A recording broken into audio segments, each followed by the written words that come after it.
الحمد لله رب العالمين والصلاة والسلام على سيدنا محمد وعلى آله وصحبه أجمعين সম্মানিত উপস্থিত ইসলামী ভাই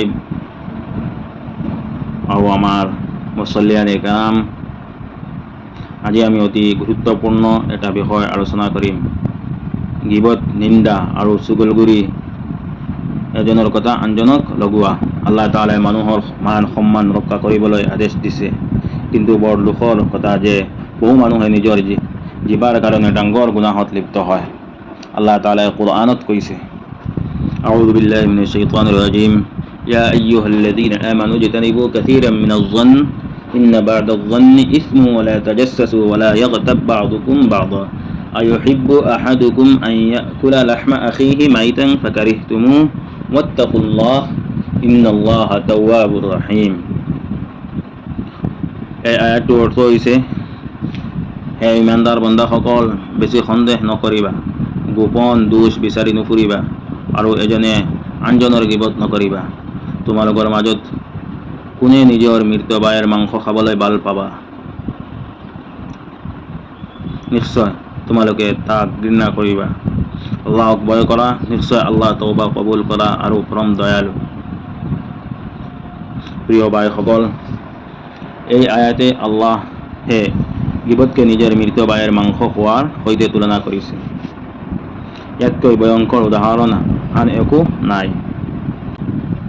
প্ৰিয় ভাইসকল, এতিয়া আমি জানো গিবত কি বস্তু। হযৰত আবু হুৰায়ৰা ৰাদিয়াল্লাহু তাআলা আনহুৰ বৰ্ণনা অনুসৰি নবী কৰীম সাল্লাল্লাহু আলাইহি ওয়াসাল্লামে সুধিলে, আতাদৰুনা মাল গীবা?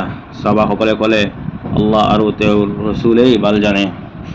নবী সাল্লাল্লাহু আলাইহি ওয়াসাল্লামে ক'লে, যিকৰুকা আখাকা বিমা ইয়াকৰাহু, তোমাৰ ভাইৰ অনুপস্থিত এনেকুৱা কথা কোৱা যিটো তেওঁৰ অপছন্দ কৰে।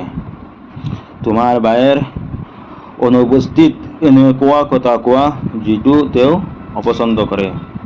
সাহাবাসকলে সুধিলে, যদি সেই কথা সত্য হয়? নবী কৰীম সাল্লাল্লাহু আলাইহি ওয়াসাল্লামে ক'লে, ইন কানা ফীহি মা তাকুলু ফাকাদ ইগতাবতাহু ওয়া ইন লাম ইয়াকুন ফীহি ফাকাদ বাহাত্তাহু। যদি সেই দোষ তেওঁৰ মাজত থাকে তেন্তে তুমি গিবত কৰিলা, যদি নাথাকে তেন্তে তুমি তেওঁৰ ওপৰত মিছা অপবাদ দিলা। সহিহ মুছলিম। এতিয়া চুগলখুৰিৰ কথা লয়।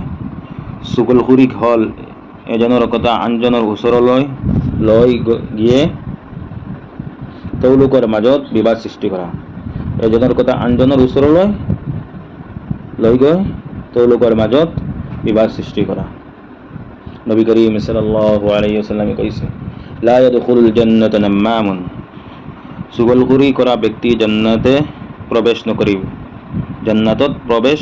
নকৰিব। যিজন মানুহে চুগলখুৰি কৰে তেওঁ জান্নাতত প্ৰৱেশ নকৰিব। সহিহ বুখাৰী, সহিহ মুছলিম, মুত্তাফাক আলাইহি হাদিছ। আন এটা হাদিছত নবী কৰীম সাল্লাল্লাহু আলাইহি ওয়াসাল্লামে দুটা কবৰৰ কাষেৰে পাৰ হৈ ক'লে, ইন্নাহুমা লিয়ুআযিবানি ওয়া মা ইউআযিবানি ফি কাবীৰিন আম্মা আহাদুহুমা ফাকানা ইয়ামশি বিন-নামিমা। এই দুইজনক শাস্তি দিয়া হৈছে। এজনৰ শাস্তিৰ কাৰণ হ'ল তেওঁ মানুহৰ মাজত চুগলখুৰি কৰি ফুৰিছিল। সহিহ বুখাৰী। প্ৰিয় ভাইসকল, গিবত আৰু চুগলখুৰি হ'ল অতি ভয়ংকৰ। আল্লাহ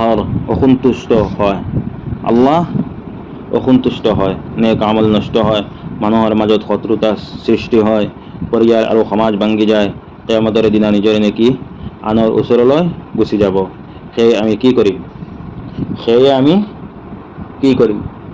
কথা কোৱাৰ আগতে ভাবিম, আনৰ দুখ নিবিচাৰিম, কোনোবাই গিবত আৰম্ভ কৰিলে বাধা দিম বা সেইটাই এৰি যাম। নিজৰ জিভাক আল্লাহৰ জিকিৰ, কুৰআন তিলাৱত আৰু ভাল কথাত ব্যস্ত ৰাখিম। যদি কেতিয়াবা গিবত কৰি পেলাইছোঁ তেন্তে আন্তৰিকভাৱে তওবা কৰিম আৰু প্ৰয়োজন হ'লে সেই ব্যক্তিৰ পৰা ক্ষমা বিচাৰিম।